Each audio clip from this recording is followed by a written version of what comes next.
Thank you for joining the Friday edition of Journalist Hangout. I am Ayodele Ozubakun. Today on the program, Senate President Bukola Saraki sacks 98 aides as Kwara government says he has returned all the money he received as pension. Oshibajo blows hot, tells ministers no more excuses for non-performers. And later on the program, a former governor of Kaduna State, Old Kaduna State, Balarabe Musa, slams northern youths over quick notice. I'll be hanging out with Babajide Kolade Otitoju, Martins Oloja, and Charles Ideho. So if you're ready, let the hangout start now.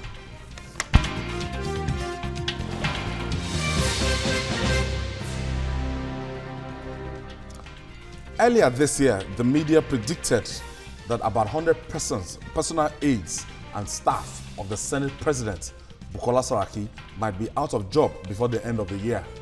Then, the prediction sounded imaginary, but today it has become reality. On Thursday, the office of the Senate President dropped the bombshell, and what started as a social media glare was confirmed. It was a tsunami, a harvest of disappointment and dismay. The disaster swept about half of the entire workforce of the Senate President. Until now, his handlers are yet to put a figure to the shakeup. Media reports say about 98 persons were affected by the staff audits. As the Senate President cleans up his office, the Kwara State government says he has also cleaned up the allegation of illegal collection of pensions from the states. It says Saraki has returned the entire money he was fraudulently paid as pension. Is 2019 already playing out here? Martins Oloja, let me start from you. I don't know why you should start from this. You should start from this. Well, maybe we should. Let's start from the aids. Definitely. Maybe that is part of restructuring that we are talking about. That he has started restructuring his office, maybe for operational efficiency, or for transparency, or for accountability. But let us feel that it's part of... because we were told that some of them, they were redundant. Of restructuring. But then, it's unfortunate that this 98 out of what now? Out of 500, out of 400, out of 300? They need to know as time goes on. And we need to know. Because that is for the office of the President of the Senate, the Chairman of the Joint Session of the National Assembly. There is a Deputy President of the Senate. We still have the Speaker of the House of Representatives and the Deputy Speaker.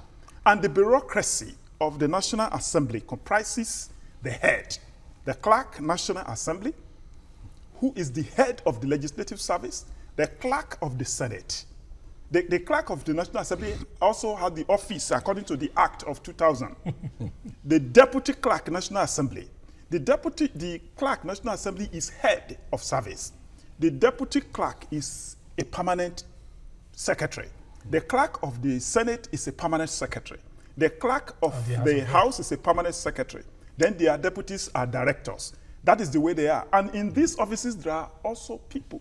The National Assembly Service Commission also has 12 commissioners. They have a chairman, 12 commissioners from 6 geopolitical zones, according to their act.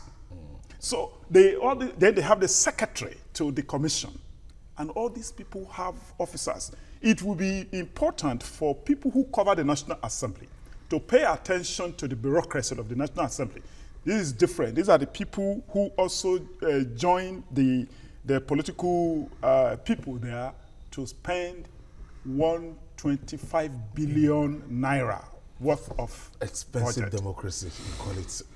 Charles, when you look at the figure, because before I entered the studio, I had a conversation with my National Assembly correspondent, Somna Sambo, and I was trying to get this information in the right perspective that, okay, this 94, are they working for the Senate President, or what actually happened? He now said, look, these people, according to what they gathered, they are up to 300.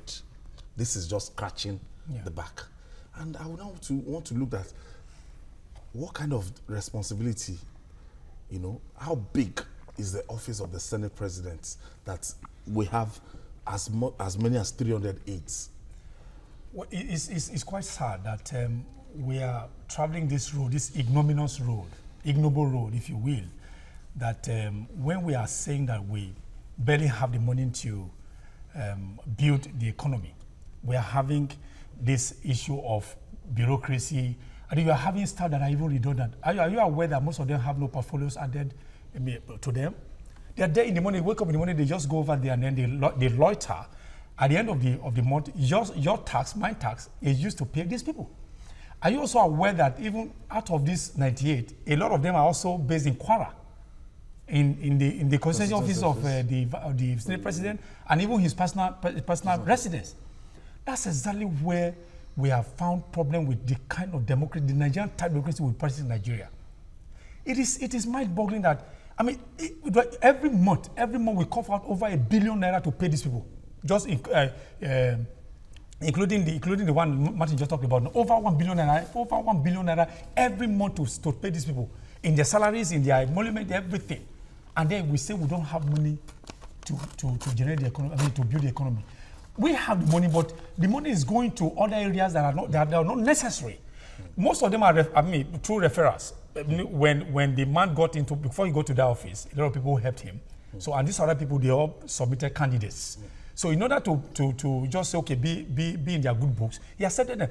Not that there are offices for them, but because of this political, what they call this patronage, he had to accept most of these people who have nothing to do in National Assembly, but they are there. And these are the people you are paying over ₦1 billion every month out of however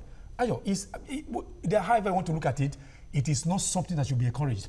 But again, if you want to look at it on the flip side, I think what the man is doing, I mean, this thing has existed for over 10 years. I understand that Mr. Ato Ndiwe, the head of protocol, has been there for over 10 years. He served the mark for 8 years, and then he's serving this man for 2 years. So it means that this has subsisted. I mean, he's been around for so long.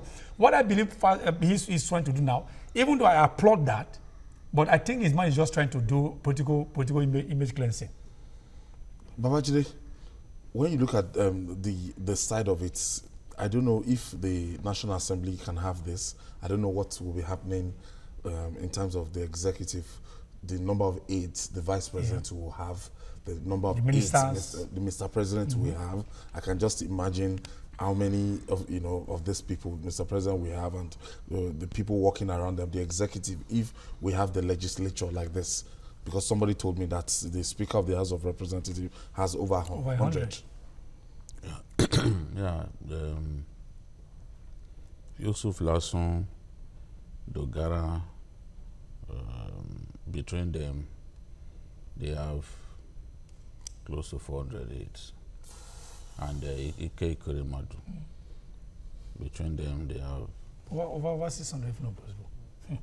As I was told, not less than 400 aides.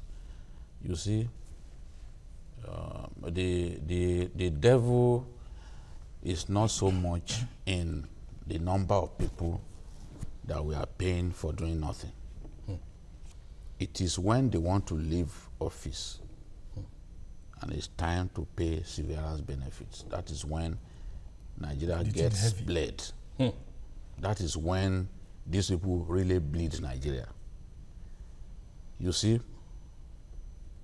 in the last dispensation, 290 House of Reps members didn't return. Out of 360? Yes, and we had to pay them severance package. And the severance package of those lawmakers was 300% of their basic salaries for each of those guys. Damn. President Jonathan had more than 130 staff that we paid severance benefits to. 300% of their basic salary. Approved by the Revenue Mobilization and Fiscal Commission. As in legit? It's legit. Yes. It's in the books. Yes. Exactly. Yes. Now, ministers, we had ministers and junior ministers. They were all paid severance packages. More than 70 senators didn't come back. Out of 109. That in itself is a legislative disaster. Because it's not easy to train a lawmaker. Yes, exactly. And then so many of them didn't come back. Party leaders took money from them yet ensure that they never go never back return. out of jealousy and other. Some of them will have stepped on toes anyway. Remember the one from Delta State who paid more than 1 billion naira to party leaders, and it took the EFCC to help him recover some of that money. So when we begin to, the average lawmaker, I mean every lawmaker is entitled to 3 legislative assistants. So when you are leaving those 3 legislative assistants, and it's easy to know whether you are leaving or not because the primaries of your party will show whether you are returning. That's right. Yes. beginning. So 3 for each of them, 3 legislative assistants, and once they are not coming back, you must pay Pay the severance package. severance package. Let me look at some of the figures that that I have here. Now the junior ministers were entitled to 5,872,000 each. Junior ministers. Junior ministers. Severance package. Their severance package. In the book, so In the book, no, it's statutory. The ministers were entitled to 6,079,200 as severance package.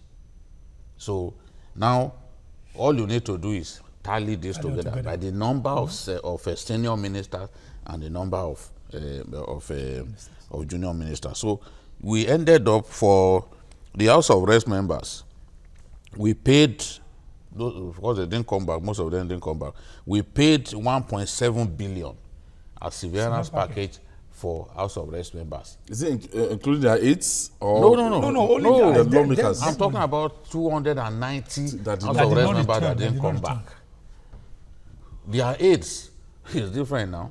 You pay those 3, or each of these 290 federal lawmakers that didn't come back. 338. You multiply by that. You pay them the value, what their 300% of their basic salary comes to, is what you pay each and every one of them, as approved by the Revenue Mobilization and Fiscal Commission. So this is the problem that we have. A lot of those people, I saw Yusuf struggling yesterday to even, people were asking how many aides. He spoke like somebody who does not even know how many aides Bukola Saraki has, because he refused to give a figure. As Olaniyan. Yes, the spokesman for the... Now, we also heard that some people will be used to replace those who have left. Yes. So don't jubilate that Bukola Saraki has done something grand, because he told us that some of those people, that it's efficiency that they want to improve. So, and that some of them will come back. Some people will come back to replace the people that have been told. So it's not right sizing. It's not right sizing. No. He didn't tell you it was right sizing. It's not right sizing. It's not downsizing. There was it's no replacement. Yeah, there was nowhere he said, look, this is what is happening. Oh, In line with I just want to economic renew. reality. He told you that they want to, that some people who needed shake up, they decided to shake them up, and then some of them will be sent back to the National Assembly bureaucracy, yes, where they emanated from. So you still end up paying for these people. So it's not like, oh, he has helped us to shed weight. No, Nigerians should not be deceived. You will still end up, because when you send them back to the National Assembly bureaucracy, where a lot of them emanated from, you will still have to pay them. So it's a question of semantics now. Bukola Saraki has sacked 98 staff. It's not accurate to say he has sacked 98 people, because they will still remain within the system. Yes, exactly. And some of the people that were told to go will be replaced. Because Yusuf confirmed that they will be replaced. People or more qualified. Yes, so they will look for more. So the thing is, we are not really crunching numbers here. These guys are coming back. A good number of those people are coming back. You know, when we are approaching an election year, you don't want to hurt anybody. Political patronage. You don't want to hurt anybody. Rather, you want to impress as many people as possible. So a lot of these people are coming back, and we will continue. Our democracy is the most expensively put together democracy in the world, and it is also the most expensively sustained democracy in the world. Expensive to put together and expensive to sustain. Sustain. So this is where we found ourselves. And also expensive to This do. is where I don't know. Exactly. And you know, even these numbers on the Revenue Mobilization and Fiscal Commission get upgraded. Yes. The way, Periodically. the way telco companies upgrade their services, they get upgraded And then you pay them every 4 years. the value. So what we are seeing here, 300% of basic salary may eventually be higher next time around. So that's Nigeria. That's where we are. Okay, Martins, let's go to the politics of this pension. And, you know, the Senate President, you know, actually wrote to Kwara State government, please stop paying my pension. And from what we gathered, that he returned the ones that they paid from 2011 to date. I can't substantiate that readily now. And maybe I'll try to call my friends in Kwara State government. Definitely we will find out the difference between the fact and the truth. You see, they have given us some facts. It is left for reporters to dig into the deep and get the truth of the matter. But it is happening, and also let us not just throw away the baby with the bath water. If he has done that, so let us say, okay, following outcry, he has done something. And he is not the only one in the National Assembly. There are so many governors, ex-governors in National Assembly, so many ex-this, ex-that, who are said to be enjoying similar benefits. The Pabios of this world. I don't know. You know their name. So I think it is something about restructuring. Restructuring has so many faces. Now people are talking, people are alleging, people are but it is tokenism that we are getting.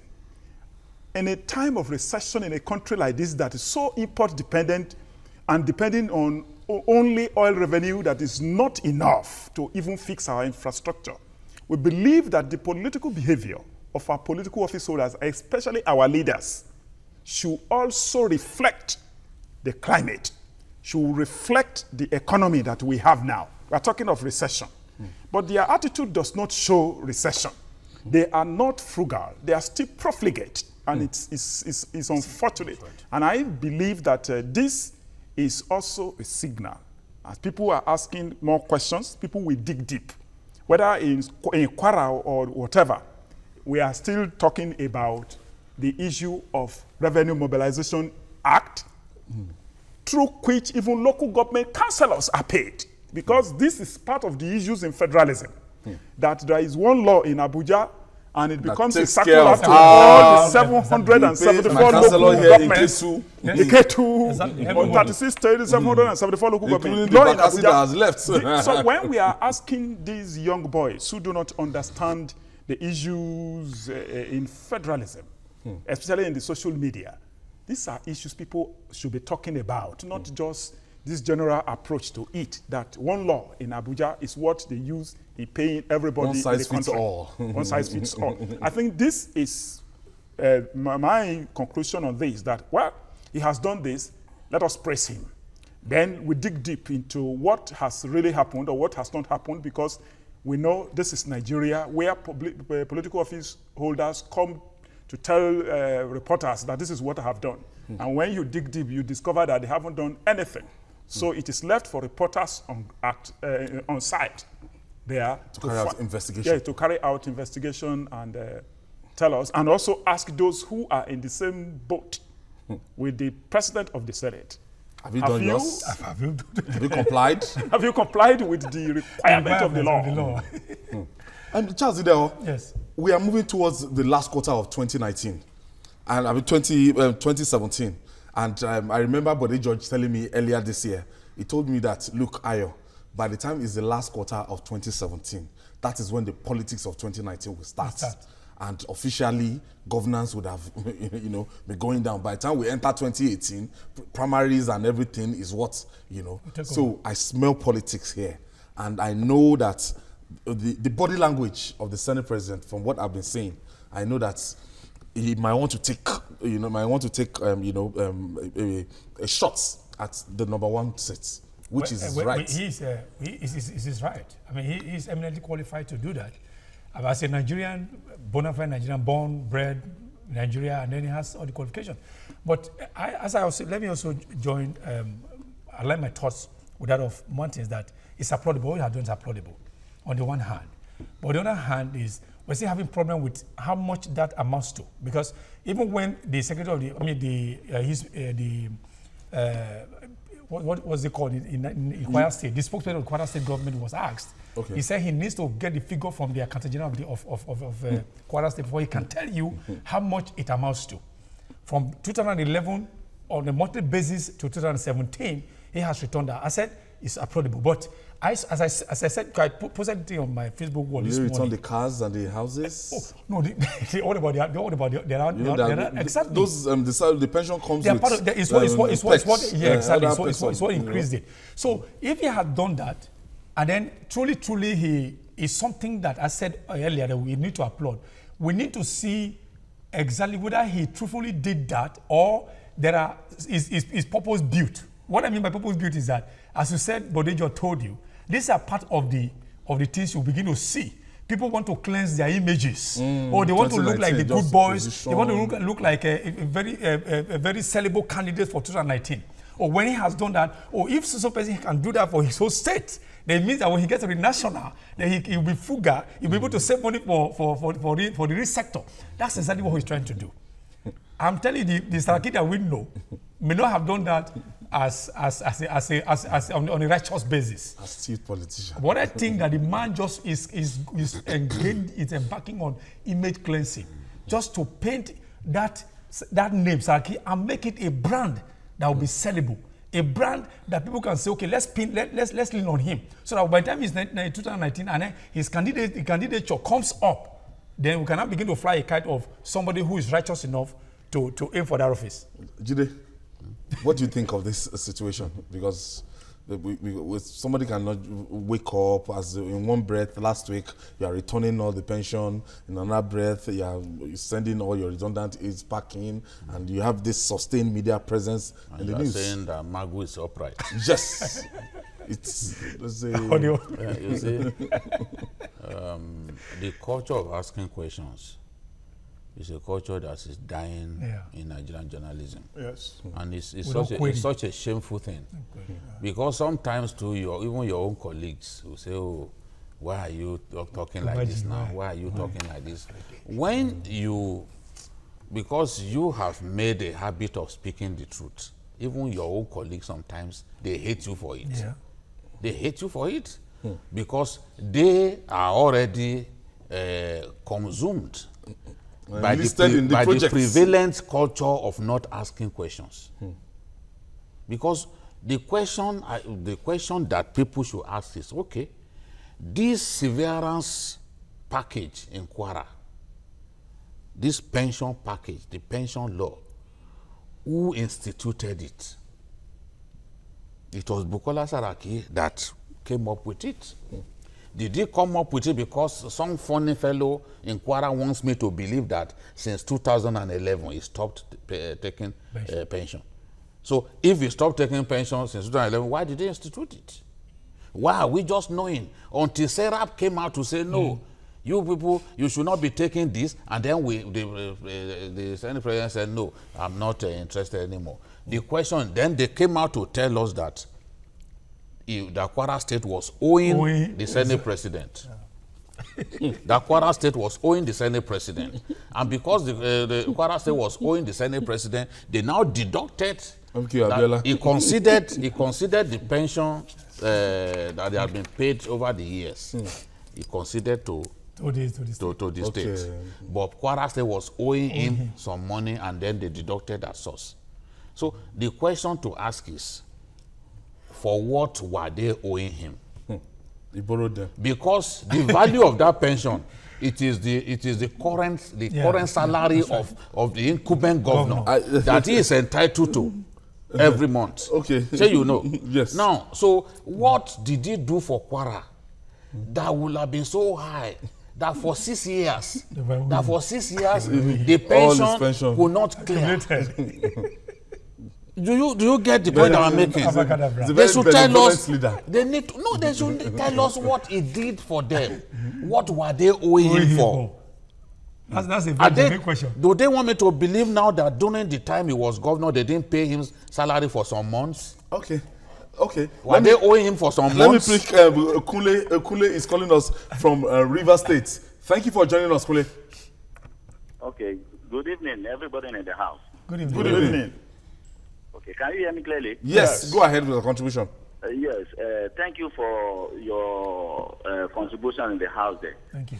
See, I don't even know where to even start from. See, we are in trouble in this country. Even I can hear the figure. These people, they are sharing among the aides. How many aides do they have? They should come out. So many Nigerians doesn't even know what is actually going on in the National Assembly. That's right. In fact, we are in trouble in this country. I'm telling you the truth and nothing but the truth. What are we going to do about it?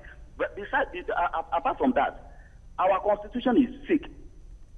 If you are talking about amendment, restructuring, whatever, you see, if you look at the tone of a Nigerian constitution, it sounds as if, like a decree, military decree.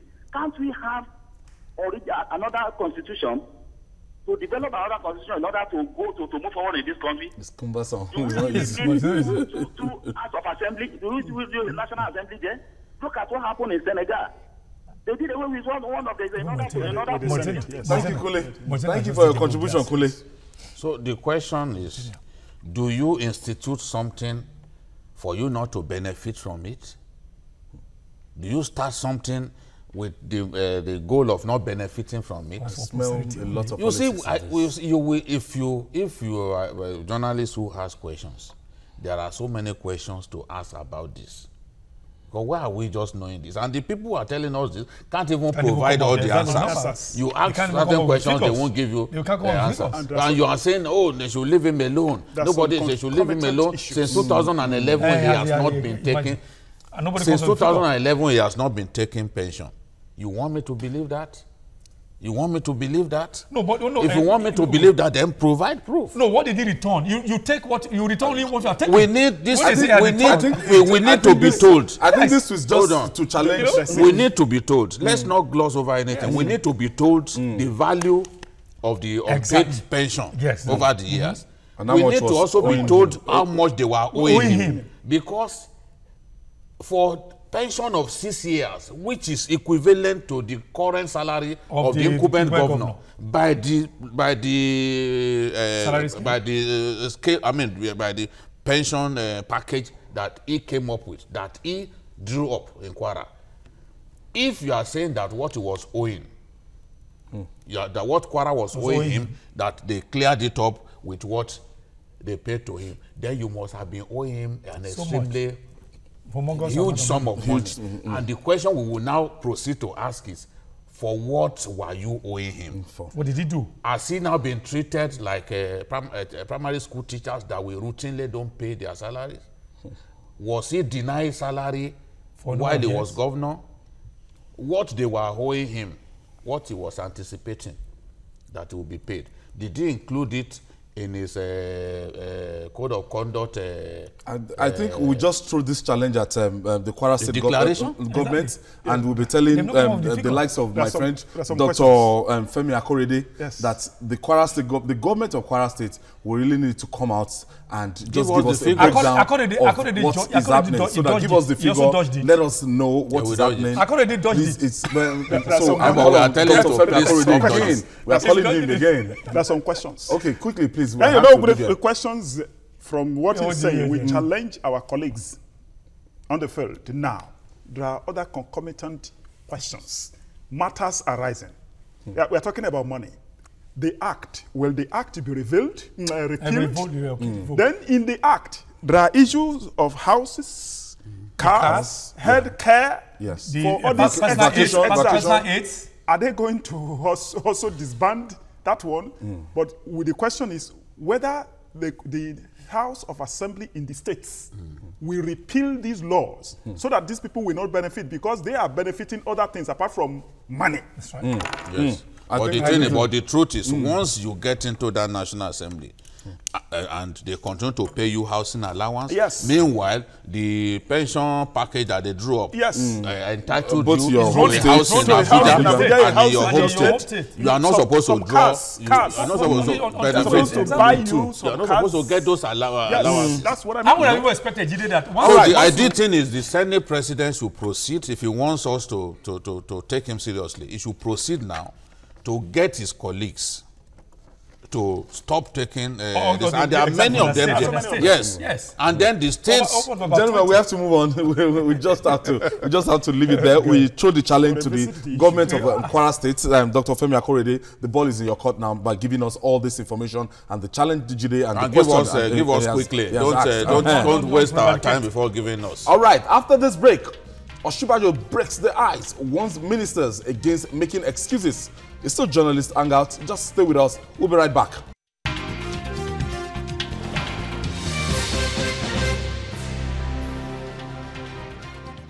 Welcome back. If you're just joining us, you're right on time. Journalist Hangout, we're reaching you live from Lagos, Nigeria here, and we are looking at the.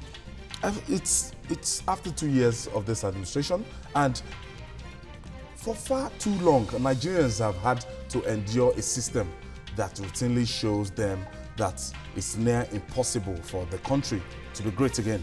The power sector is in a mess. We talk about that every time. The education sector is bleeding. The public hospitals are almost bankrupt. Nigerians are hungry, and their quality of life is depressing. In the last 40 years, politicians have adopted the same campaign promises. Every election year, the problems they campaign about remain unresolved. Nigerians have been fed with several excuses, but it seems that the reign of excuses is about to end. On Thursday, the acting president, Yemi Oshibajo, said the Muhammadu Buhari administration will no longer accept excuses. I'm stressing that suggests that delivering sustainable socio-economic development to Nigerians is not attainable. How realistic is this sudden determination? Jide, let me start from you. The first 1.5 years of this administration, it was all about the last administration did this, the last administration, it sing song, and right, it's becoming very, very, like a yo-yo. You know, so it's over 2 years now. There's no hiding place, especially these cabinets. Part of the constitutional amendments that they were talking about was that, okay, the president should not spend more than, I think, 30 days in naming his cabinet. It took President Buhari to come out with a Lai Mohammed. Took him 6 months to come out with a Babatunde Fashola, Rotimi Amechi. People that we already People knew. that worked during the campaign, the DG of the campaign and everything. It took him 6 months to give us that, than the likes of Enekin Lokobori. And so, we're looking at this cabinet. President Buhari has promised us, we thought by November last year or December, they were going to reject this cabinet. Alas, we still have this cabinet on ground in Abuja right now. Yeah, because our president is characteristically slow about virtually everything. You know, it takes his time to do things. It takes his time. The time is not waiting for anybody. I anybody. never knew that bit about him until he became civilian president. I used to think that Buhari very direct, you know, but I'm surprised because he wrote to the Senate, notifying the Senate of his desire to rejig his cabinet. He wrote to the Senate, and then we waited.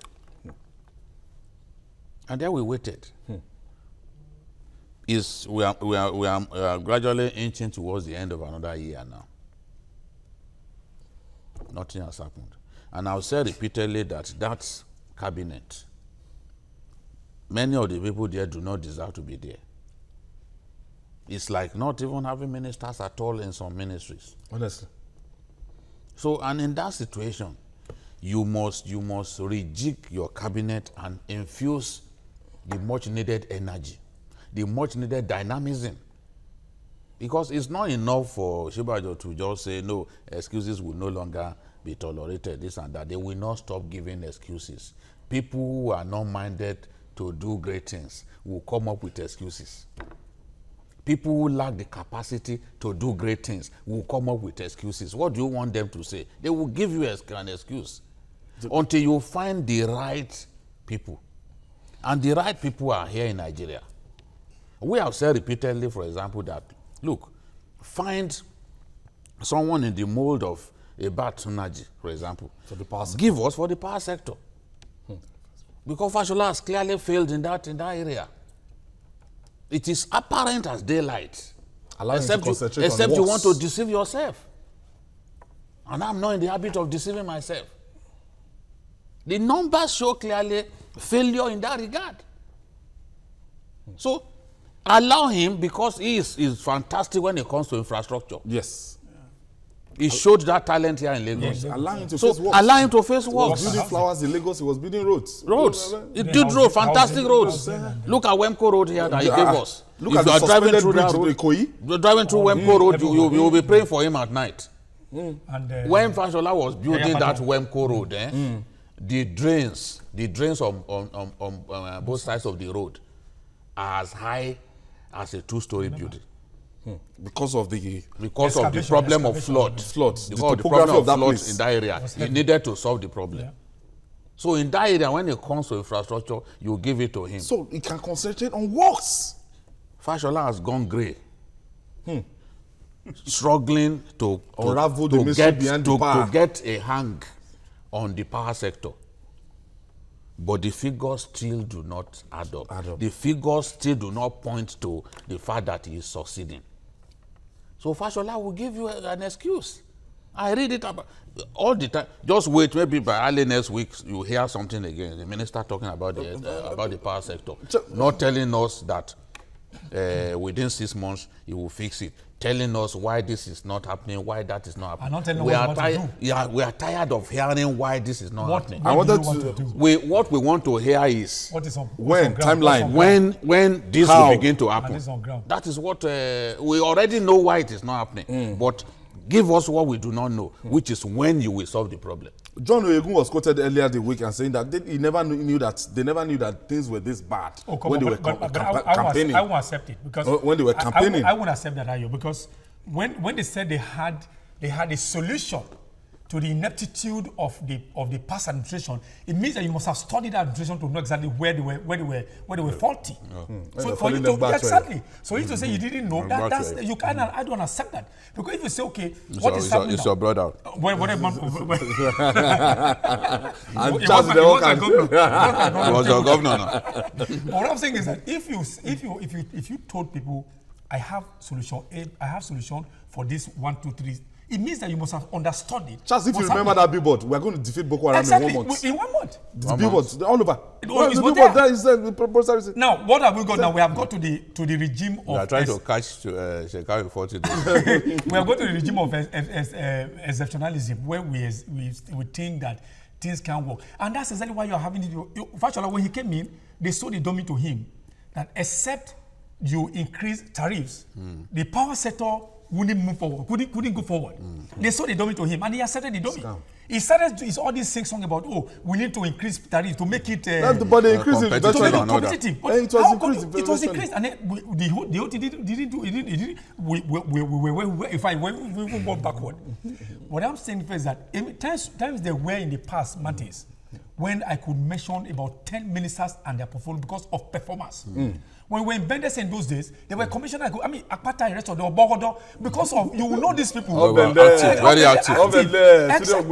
Exactly. Even during Babangida's time, you could mention ministers because of, you can tie a performance to their names. But if you ask me, even as an educated even as a media man, I can't mention more than 5. Because they are doing, okay, well, ask me who is Minister of State for Health. I can't even remember. Yes, even me, I'm struggling.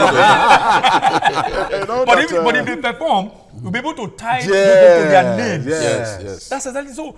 I can't agree with you. I remember the minister of how did Tam David West become popular? Because of exactly. Yes, and it was not a petroleum engineer. It wasn't. It was a virologist. It wasn't. Okay, let me quickly take Lawrence from Ogun State. I'll come to you, Martin. Okay. Lawrence from Ogun State, thank you for joining us. Yeah, good evening, Ayo. Good evening. Babajide and others, I greet all of you. We are greeting you too. Yeah, I think if we are evaluating the minister or the cabinet performances, are we still looking? Can we consider what is appropriation of each ministry? Because whether the minister can perform, if there is not enough appropriation fund for those ministries, how can we justify whether they are performing or they didn't perform? He should resign. If he doesn't have the tools to work with, he should go. He should go. Did they say you are giving excuse on their behalf. You are giving the excuse on their behalf. But in the midst of this, we have some ministers that they're always in the news and just trying their best to sustain Ogbe, when I elect him, no, Ogbe is in the news. For the right Babatunde Fashola is not doing badly when it comes to road network works and everything. He has been fighting for it. Works and everything and power. No, works and some. Well, not everything. Works and some. Works. Don't say when you are saying and everything. Works and some. Here, we are laughing because he was talking about celebrating something earlier. We have a culture of celebrating mediocrity in Nigeria. Yes. Mediocrity. I agree. You know, the discipline of execution is not something. It's not there, exactly. No timeline. You know, there's so many people who can talk.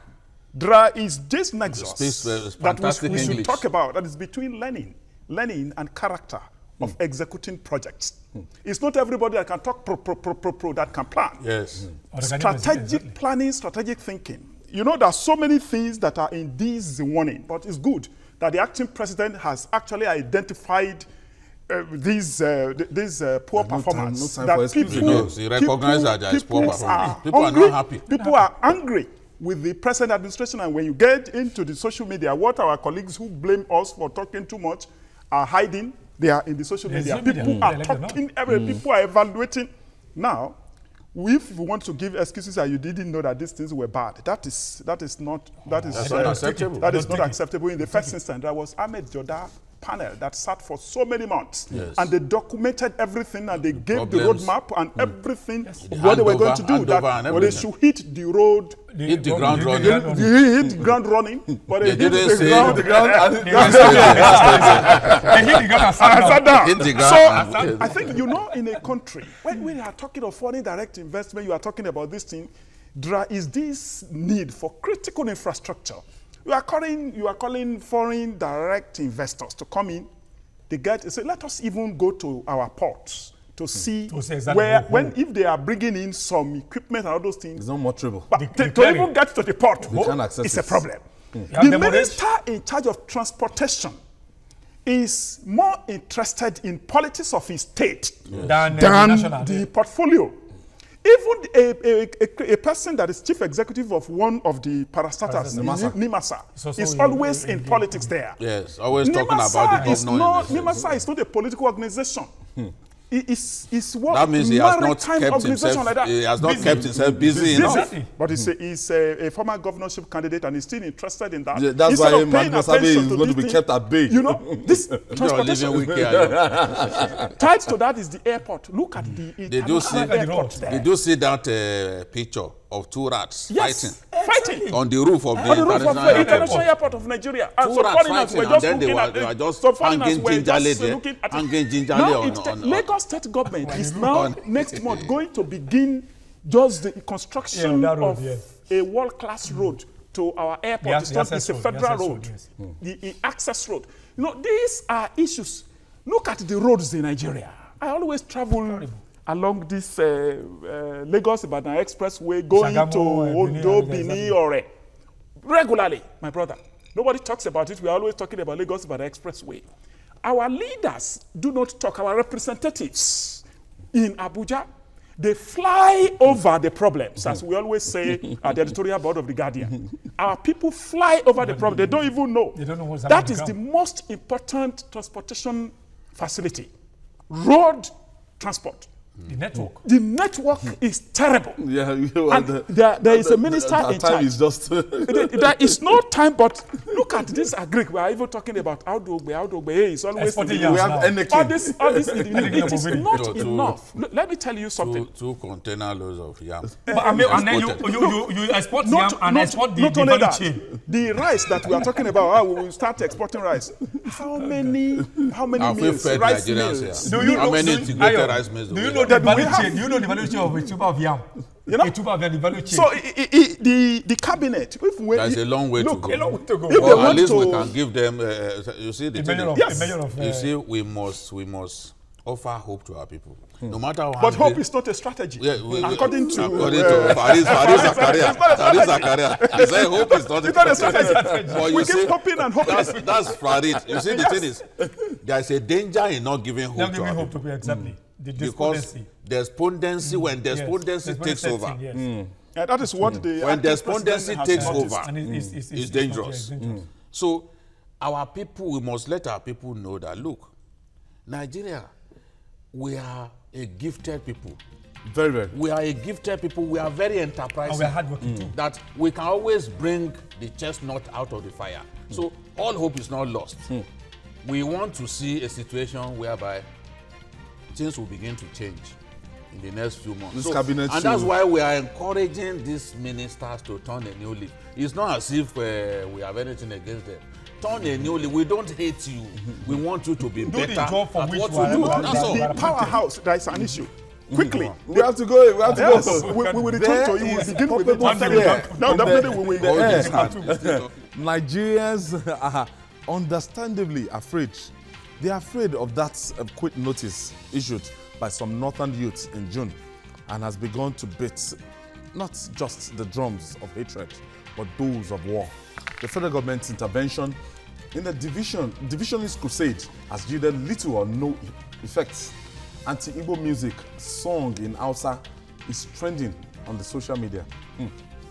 The Northern Youth Coalition insists that the October 1st deadline, the movement for the actualization of the sovereign state of Biafra, that is Masob, is calling on Indi Igbos to return home.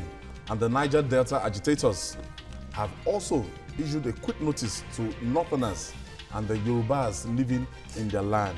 If nothing is done fast, the fire that some young Northern youths ignited, the Yerima and his cohort, might consume the Nigerian states. But the governor of Old Kaduna State, Balarabe Musa, said the youths are not speaking for the North. The Emir of Katsina, Abdulmumuni Kabi Usman, insists that the Igbos and Yorubas are safe in the state. Ohaneze Ndigbo says, despite the looming deadline, Igbos are not under any threat in the North. And what is really going on? Let me start from the Emir of Katsina. The Emir of Katsina said he would rather die than anybody should touch the Indigbos in in Katsina, in his domain, because he knows that they are so resourceful that they will rather kill him than anybody to get to the Indigbos, and that is a true sign of a good leader. But some northern leaders have been keeping quiet. Yeah, but a good number of them too have spoken. Yeah, even the governor of A good number of them have spoken, and they've put down Shetima and his gang. They put them down and said repeatedly that these guys do not represent the North, which is the point that I've made. I'm ashamed of Shetima and Co that up till now they've not renounced. No, they appraised it and they said, see, we'll still stand by it.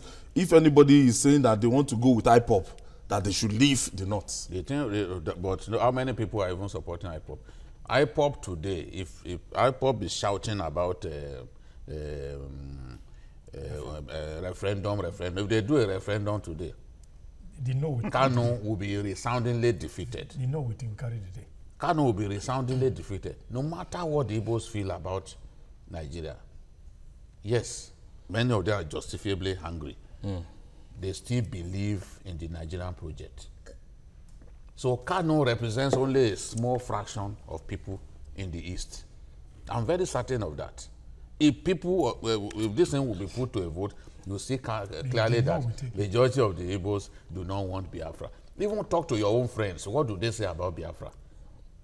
They just see some of these people as just fraudulent people, reaping, making money from an unfortunate situation. And that's why we think that people like Shetima by now, if they truly want peace in Nigeria, will have come out. Yes, we know that this thing has given them undeserved fame. Headline. But it is not the sort of fame that I would want. Let me be famous for promoting the unity of Nigeria. I don't want to be famous for threatening people. threatening people and trying to turn our people on the path of bloodshed. That's not the sort of fame that I want. So I expect that Shetima by now will have told his other gang members that let us do this. And they've been having meetings. I'm aware that meetings are being held. Kano governor and other governors, they've been having meetings. You saw the governor of Borno State, you know, that day when he addressed the people and said, look, we do not believe in what is happening. You saw the way the richest man in Africa himself, Aliko Dangote. you saw the way he spoke about them. Yeah, so they are irritants. Yes, that these are people, jobless people, and nobody should have taken them seriously. I think the media is part of the problem in Nigeria because people can't sit down somewhere, a band of insignificant fellows can't sit down and come up with a press statement, and then you are putting microphones in their mouths. Lead story. Putting microphones in their mouths. So I blame the media. That's our role as agenda setters. I blame the media for what has hate. I blame the media. Yes. Now, when you look at, somebody sent me a transcription of that hate music that is going on, and when I saw the transcription, I was marveled, and that kind of thing should not be in circulation in Nigeria. Ayo, you see, why I'm afraid is that the leaders may be having meetings, but do the everyday people listen to them? That's where I have this challenge. Oh, that's on the one hand. People are frustrated, who are angry. They don't listen to them. On the other hand, Ayo, it's like a replay of the Rwanda experience. In 1993, there is one Rwandan musician, very popular, the most popular of them all. His name, I think, is Simon Bekinde, if I remember the name. He sang a song in their Kenya Rwanda language, and the title was Naga Aba But Aba Hutu. I think I'm trying to, okay, Naga Aba Hutu. What does it mean? I hate the Hutus with a passion. That was a song he made, and the song became gospel in Rwanda. And that was what triggered the Rwandan genocide in 1994, the following year. Yeah. He sang the song in 1993 that he hated, and you know, he's a Tutsi minority, and then the Hutu majority. He said the Hutus had no right to live. That anywhere they saw any Hutu, they had the right to kill them. That was the song. And the thing caught. It became gospel. So everybody latched onto that song, and they were now and that's what just brought let me take Martin intervention. My time is fast spent. You know this issue has become complicated, but whatever our people are doing, according to Jide, I think we have been downplaying the significance of the National Assembly. You know, the National Assembly people, they have two critical functions. One, lawmaking is given. The other one, oversight. In fact, the one that is done all over the world is representation. Quality representation. Yes, quality representation. Representing the people. So it is not only in lawmaking or oversight function, representation. So in this kind of situation, it is not within the chambers. They are there to hold meeting with their colleagues from all these areas if they truly represent the people. It's from this you can build conflict resolution mechanism. Conflict resolution and peace building mechanism can be built within the National Assembly, because 360 members from 360 federal constituencies all over the country, when they dissolve into the system or when they meet in Abuja, things begin to happen in their constituencies. Because these people that are giving quit notices illegally, just in defiance of the Constitution of the Federal Republic of Nigeria, are also their constituents of people in National Assembly, constituents of people in the state assemblies. These politicians in Abuja are becoming too lazy. They don't do strategic planning, strategic thinking that will lead to conflict resolution. This is, before our very eyes, Nigeria is disappearing. With this kind of thing, Wale Soyinka and others asked, when is a nation? It means that we do not have a nation. People are talking about religion. People are talking about, ethnicity. When Jide talks too much, they say he's a Yoruba man. When you talk to one, they say that this one. When you talk to one, they say this one is neither here nor there. People What do they say when you talk to them? They don't even understand me. They say maybe I am a Doma or Yoruba or Igala. It is good that people don't understand where I come from. But it shouldn't be the issue. You know, this issue that we are managing within the context. Yes, Babajide, your last take on this. Somebody was talking about 2 hours yesterday. I commend Belabe Musa.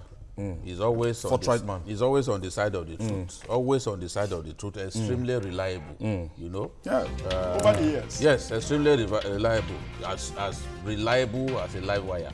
So he has come in at the right time now to say, look, these guys, you are irresponsible. You have spoken in this manner. You do not speak for me. You do not speak for the North, which is what we have always said here. They don't represent anybody. They represent themselves. And their pockets. And their pockets. And their dining tables. But people who are dancing up, so now, people not beating the drum in the bush. Now the government, I appreciate how the government is solving this problem, because the government has said we will not arrest. Okay, we really have to go. Yes. We really have to go. We will not arrest, but we'll solve this problem. Yes. I want to thank you, Martin Oloja. Thank you. Nice weekend. I want to thank you. I'm Babajide Kolade Otudoju. Where are we going? Thank God it's Friday. I dropped the anchor. And that's all on Journalist Hangout this week. Join us next week for more interesting episode of the program. You can watch the repeat tonight on DSTV 418, GoTV 45. You can also watch Journalist Hangout on YouTube. That's youtube.com/TVC News Nigeria. Our feedback channel is Journalist Hangout at tvcnews.tv. I'm Ayodele Ozubakun. I wish you a lovely weekend. See you next week, God willing, and God bless Nigeria.